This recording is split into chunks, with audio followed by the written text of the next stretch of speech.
تقدیر کیا ہے؟ اگر سب کچھ پہلے سے ہی لکھا لکھایا ہے تو ہم اپنے اعمال کے ذمہ دار کس طرح ہوئے؟ پھر اعمال کی جزا و سزا کیسی؟ پھر جنت و دوزخ کے کیا معنی؟ وضاحت فرمائیں۔ بھئی سچی بات یہ ہے کہ اس سوال نے ایک عرصے تک مجھے بھی ستائے رکھا،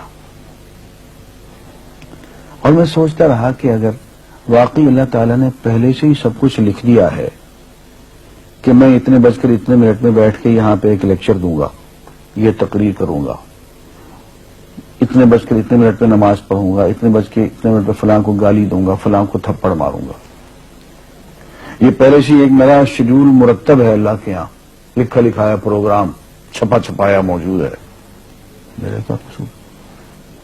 تو لکھنے والے کا قصور ہے؟ بات تو خطرناک ہے نا۔ تقدیر کیا ہے؟ عربی میں اس کے لیے ایک لفظ لکھا جاتا ہے دینی کتابوں میں، علم اللہ السابق،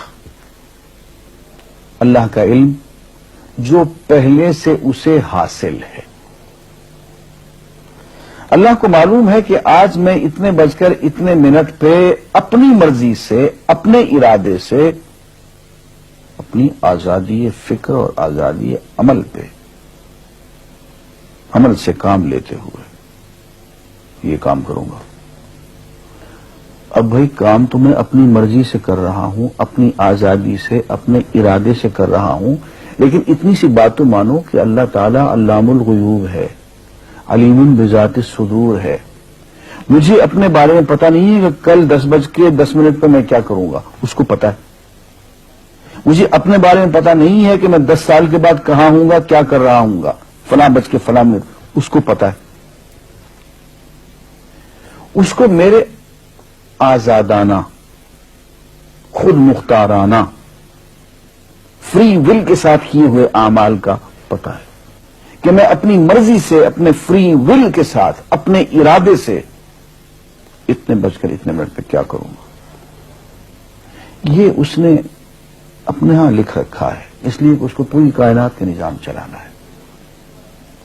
اس کا علم جو ہے وہ صحیح ہے، لیکن اس کا علم میرے ارادے سے نہیں ٹکراتا ہے۔ یہ بات میں ایک مثال سے سمجھاؤں گا۔ میرے ساتھ ایک واقعہ پیش ہو گیا، اس دن مجھے تقدیر سمجھ میں آ گئی کہ ہوتی کیا ہے۔ 1971 کی بات ہے کہ یہاں اکاؤنٹنٹ جنرل آفس میں میں ڈپٹی اکاؤنٹنٹ جنرل تھا۔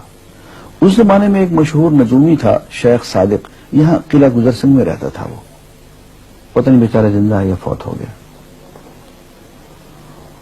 انہوں نے دروازہ کھولا، میرے کمرے میں آ گیا۔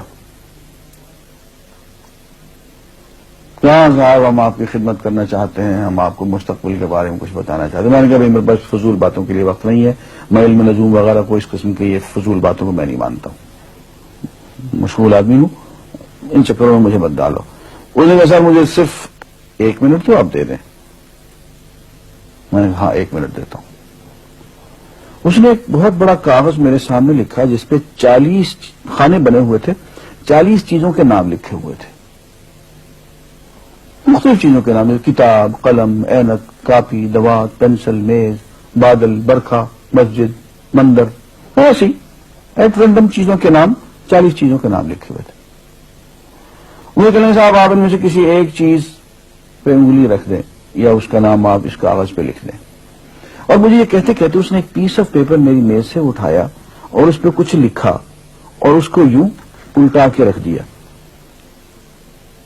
میں نے کہا تم نے یہ کیا کیا؟ کہنے لگے جی میں نے وہ چیز لکھ دی ہے، وہ نام جو ابھی آپ لکھیں گے۔ تو اب میں پریشان ہو گیا۔ تماشے کی بات ہے نا کہ جو چیز میں سوچ سوچ کے اپنے ارادے سے، اپنی مرضی سے ابھی لکھوں گا، اس نے پہلے سے لکھے وہاں رکھ چھوڑ دیے میرے سامنے۔ اب میں سوچ میں پڑ گیا کہ یار وہ چیز لکھوں جو اس نے نہ لکھی ہو۔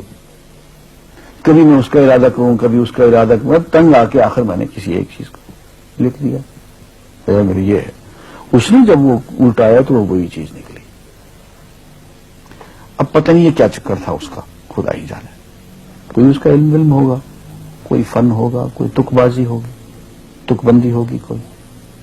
لیکن اس دن مجھے پتا چلا کہ یار اس کو جو کچھ میں نے لکھا ہے اپنے ارادے سے لکھا ہے, اپنی مرضی سے لکھا ہے, اس سے پابند ہو کے نہیں لکھا. کبھی اس میں انگلی لگاتا تھا, کبھی اس پہ, آخر چونکہ ایک لکھا میں نے. لیکن اس کا وقت کو پہلے سے پتا تھا کہ میں کیا لکھنے والا ہوں, اور اس نے پہلے سے وہاں لکھ کے رکھا ہوا تھا. میں نے کہا یار ایک محدود علم والا آدمی میرے آئندہ کے اعمال کو اپنے ہاں لکھ کے رکھ سکتا ہے. چونکہ وہ عمل میں اپنی مرضی سے کر رہا ہوں, اپنے ارادے سے کر رہا ہوں, کوئی مجبوری نہیں ہے اس میں, لیکن وہ میری مرضی والا عمل, میرے اپنے ارادے سے کیا ہوا عمل, پوری آزادی کے ساتھ کیا ہوا عمل, اس نے پہلے سے اپنے یہاں لکھ کے رکھا ہوا. یار اگر یہ انسان کر سکتا ہے تو رحمان کیوں نہیں کر سکتا؟ اس نے میرے سارے اعمال جو میں آئندہ چل کے کرنے والا ہوں, وہ سارے کے سارے اعمال اس نے اپنے یہاں لکھ کے رکھے ہیں. اس کو انتظام کرنا ہے, میرے رزق کا انتظام بھی کرنا ہے, آگے میری زندگی, میری موت, میری قبر میں اکوموڈیشن کا پتہ نہیں کہاں کا میرے اس نے انتظامات کرنے ہیں. تو میرے بارے میں اس نے سارا کا ڈیٹا کلیکٹ کر کے رکھا ہوا ہے اپنی انفارمیشن کے لیے کہ یہ اپنی مرضی سے کیا کیا کچھ کرے گا. تو اس کے لکھے ہوئے ہونے سے میری مرضی ختم نہیں ہوتی, میری ذمہ داری ختم نہیں ہوتی, میرا ارادہ, میری فری ول ختم نہیں ہوتی. یہی وجہ ہے کہ ہم جو اعمال کرتے ہیں اس میں سے اللہ تعالیٰ اس کی کچھ ذمہ داری ہم پہ ضرور ہوتی. کچھ کام اللہ تعالیٰ کا ایک نظام ہے, اس میں شاید ہماری ذمہ داری نہ ہو, وہاں جبر ہو, لیکن کچھ اعمال ایسے ہیں جن میں خالصتاً ہمیں آزادی حاصل ہے, ہمیں اختیار حاصل ہے, ہم ان کے ذمہ دار ہیں, ہمیں ان پہ جزا ملے گی, ہمیں ان پہ سزا ملے گی, اللہ تعالیٰ بچائے. اور جزا ملے گی تو جنت ہوگی, سزا ملے گی تو دوزخ ہوگی. لیکن آزادی عمل اور ارادہ ضرور ہے. یہ الگ بات ہے کہ اللہ تعالیٰ کو پہلے سے ہی معلوم ہے کہ ہم اپنے ارادے سے اور اپنی آزادی اور اپنی مرضی سے ہم آج اور کل اور پرسوں اور سال بھر کے بعد اور 10-20 سال کے بعد ہم کیا کیا کریں گے اس کے ہاں لکھا ہوا ہے. وَعِندَهُ عِلْمُ الْكِتَابِ, اس کے ہاں وہ سب کچھ لکھا ہوا ہے. لیکن ہم جو کرتے ہیں اپنے ارادے سے کرتے ہیں اور اس کے ذمہ دار ہیں. وآخر دعوانا الحمدللہ رب العالمین.